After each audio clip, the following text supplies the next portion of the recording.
The tragic mass shooting is spawning countless vigils tonight around the world as thousands stand in solidarity with the Jewish community. In Tel Aviv, officials projected both the U.S. and Israel flag onto this building. And in Los Angeles, before Game 4 of the World Series, fans and players stood for a moment of silence. Local officials are also speaking out tonight to offer their prayers to the victims and their families.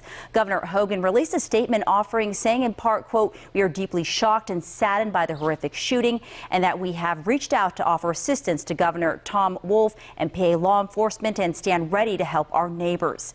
And Congressman Elijah Cummings also tweeted out in a statement saying in part, "Attacking a place of worship is anti-ethical to who we are as a nation. My heart goes out to the victims and their families. Never again." And following the horrific massacre, Maryland residents are coming together to honor the victims. The Baltimore Jewish Council will hold a memorial service for the victims of the Synagogue mass shooting tomorrow morning. WJZ is live. Pat Warren has more on local reaction to the attack. Well, that's right. The reaction from people here was shock and disbelief.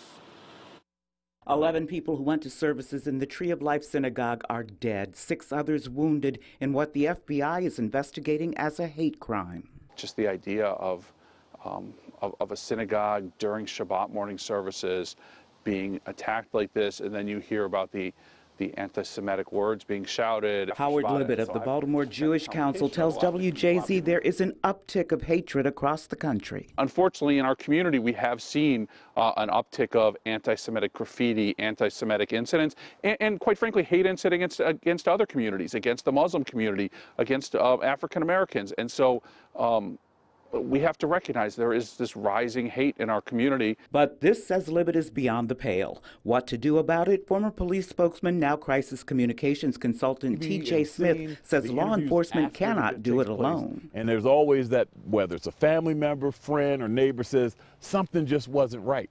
Well, that's something that's just not right that you know.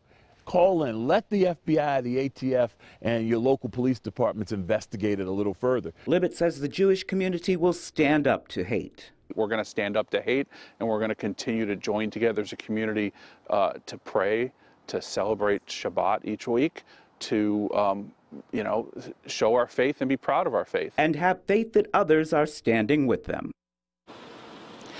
There will be a public memorial at the Baltimore Hebrew congregation tomorrow at 9:30 a.m. and at 3 p.m. a rally against hate at the Baltimore Holocaust Memorial. I'm Pat Warren reporting live for WJZ.